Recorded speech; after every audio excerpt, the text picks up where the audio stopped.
Hello, my dear friends. I am Abhi Joshi and welcome to my channel Orientation is Fair. आज मैं आपसे discuss करूँगा over thinking के बारे में। ओवर थिंकिंग अर्थात अत्यधिक सोच, ऐसी सोच जो कि हर एक एस्पेक्ट में डेप्थ लेवल तक ले जाती है, जैसे कि समुद्र की गहराई तक जाना।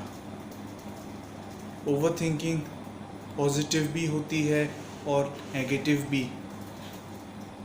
पॉजिटिव ओवर थिंकिंग अच्छे थॉट्स, अच्छे इनोवेशंस, आइडियाज़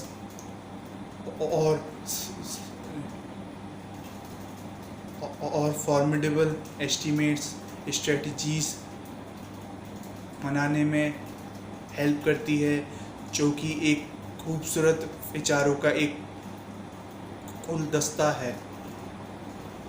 और negative over thinking failure, sadness और अनेक प्रकार की डिजीज़ में ले जाती है। ये ओवर थिंकिंग आती कहाँ से है?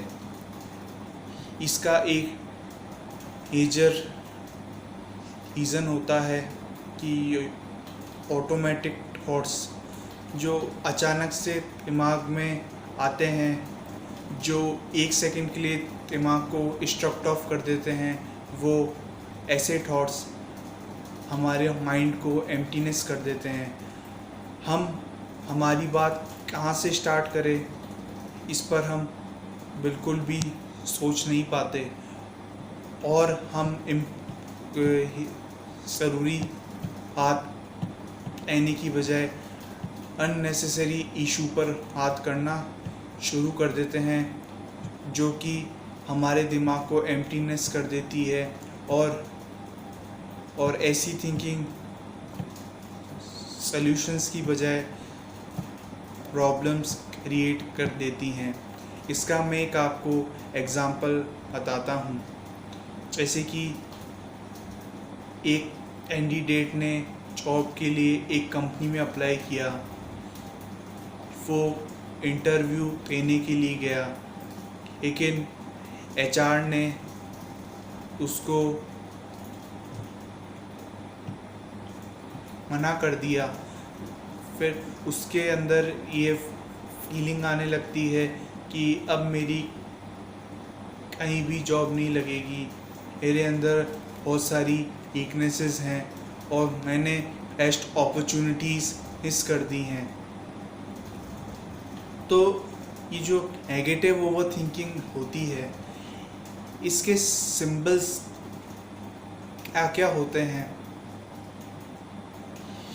पहला आता है स्ट्रेस। स्ट्रेस आते ही इंसान बिल्कुल चिंतित हो जाता है, विचलित हो जाता है और अपने आप को प्रोटेक्ट करने में लगता है खतरे के अगेंस्ट, और उसके अंदर उस संकट को फेस ऑफ करने की एबिलिटी ख़त्म होने लगती है और वो सही और गलत फैसले लेने में हिचकिचा जाता है। दूसरा आता है बॉडी में शिवरिंग होना। अगर हम प्रॉपर स्लीप नहीं लेंगे तो हमारा दिमाग अच्छी तरीके से एक्टिव नहीं होगा। एक्सपर्ट्स का ये अजम्पशन है कि हमारा दिमाग नेक्स्ट डे 75% दोबारा से एक्टिवेट होता है और जो हमारा दिमाग है वो स्ट्रेटजी अभी बना सकता है जब हम एक दिन में कम से कम 7 घंटे की नींद लें। तीसरा आता है हंग्रीनेस। अगर हम प्रॉपर खाना नहीं खाएंगे तो हमारे अंदर कमज़ोरी आने लगेगी, और उस कमज़ोरी के कारण हमारा दिमाग खाली हो जाएगा, और एम्प्टी दिमाग हमारे दिमाग में नेगेटिव विचार को बढ़ावा देगा, जिससे हमारे अंदर चिड़चिड़ापन और गुस्सा आने लगेगा। और चौथा आता है, जो कि मैं इस समाज में अधिकांश रूप से देख रहा हूँ, सीरियस बिहेवियरल रीज़न। इसका मतलब होता है कि एक इंसान है जिसका बिहेवियर सीरियस है, जो कि एक आसानी से रैंकफुल इंसान से इन्फ्लुएंस हो जाता है। उस व्यक्ति के अंदर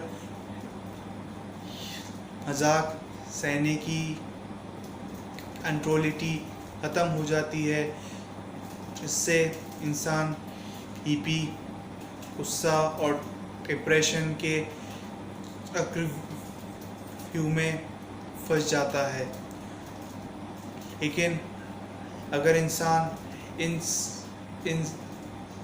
सब को भूल के अगर पॉजिटिव ओवरथिंकिंग की तरफ देखे तो इसके बहुत सारे एडवांटेजेस होते हैं। पहला एडवांटेज मैं आपको बताता हूँ कि चांसेस ऑफ मिस्टेक्स बहुत कम हो जाती है। अगर हम अच्छी तरीके से थिंकिंग करेंगे तो हम बहुत सारे सॉल्यूशंस निकाल लेंगे, और उस बहुत सारे सॉल्यूशंस में से एक जो अच्छा अल्टरनेटिव सॉल्यूशंस होगा, हम उस सॉल्यूशन को हमारी स्पेसिफाइड प्रॉब्लम के लिए अप्लाई कर देंगे। और दूसरा आता है अच्छे आइडियाज़, अच्छे इनोवेशंस आने लगते हैं, और हमारे दिमाग में विजुअलाइजेशन होने लगता है। और जब हमारे दिमाग में विजुअलाइजेशन होगा, जो स्क्रीनिंग दिमाग में चलेगी, उससे हम हमारे फ्यूचर के लिए अच्छे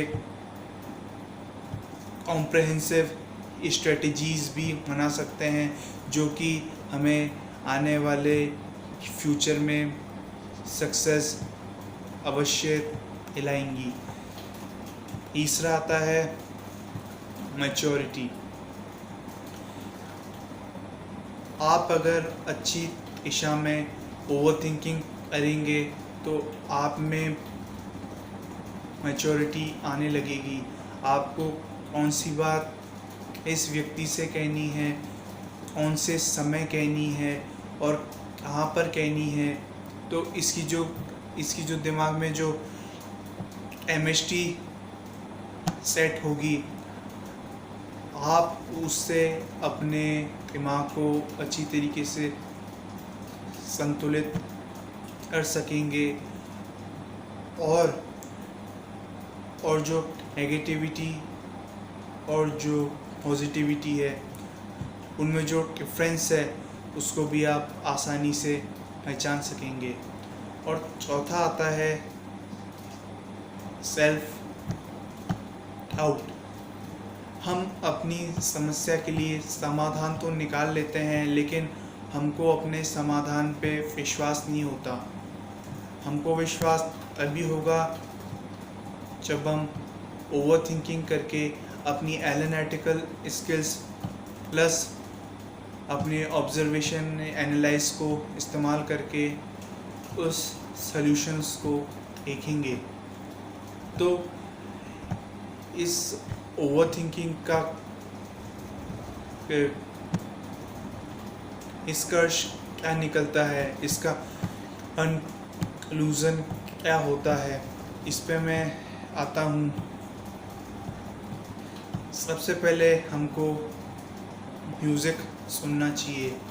म्यूज़िक सुनने से हमारा दिमाग काफ़ी शांत होगा और और शांत दिमाग से हम कठोर से कठोर फैसले आसानी से ले सकेंगे। और दूसरा आता है एक अच्छा मेंटर चूज़ करना। एक अच्छा मेंटर आपको कदम दर कदम अलर्ट करेंगे और आपकी जो एनर्जी है उसको वो सकारात्मकता की दिशा में इस्तेमाल करके आपको सफलता दिलाएंगे। तीसरा आता है मेडिटेशन।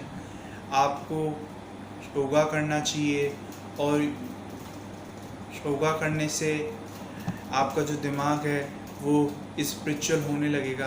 और जब आध्यात्मिक दिमाग होता है तो बड़ी से बड़ी समस्या होती है उसको आप चुटकियों में सॉल्व आउट करते हैं। और जितने भी धार्मिक किताबें होती हैं हमको उनको भी पढ़ना चाहिए। अगला आता है कि हमको इंटरप्रिटेशन करना चाहिए। कुछ भी इशू पर बात करने से पहले हमको उसकी अवेयरनेस होनी चाहिए और एक एक लाइन को कहने से पहले उसको देखना चाहिए और उसको एग्जीक्यूट इस प्रकार में करना चाहिए कि कौन से टॉपिक पर हम बात कर रहे हैं,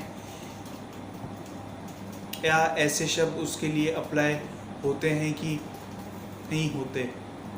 और अंत में आता है कि अपने आप को समय देना। आप जब भी फ्री हो आपको दिन में कुछ समय निकालना चाहिए।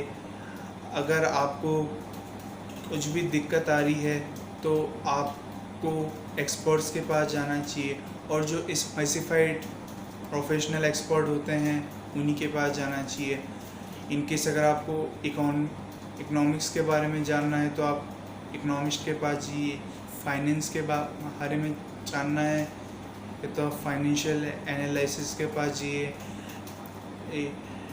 आपको अगर बीमारी है तो डॉक्टर के पास जाइए एक्सेट्रा। तो इसी के साथ मैं अपनी वीडियो एंड करना चाहता हूँ। अगर आपको मेरी वीडियो अच्छी लगे तो आप मेरे चैनल को सब्सक्राइब कीजिए और नीचे दी गई बेल आइकन घंटी को प्रेस कीजिए और अधिक से अधिक मेरा चैनल शेयर और लाइक कीजिए।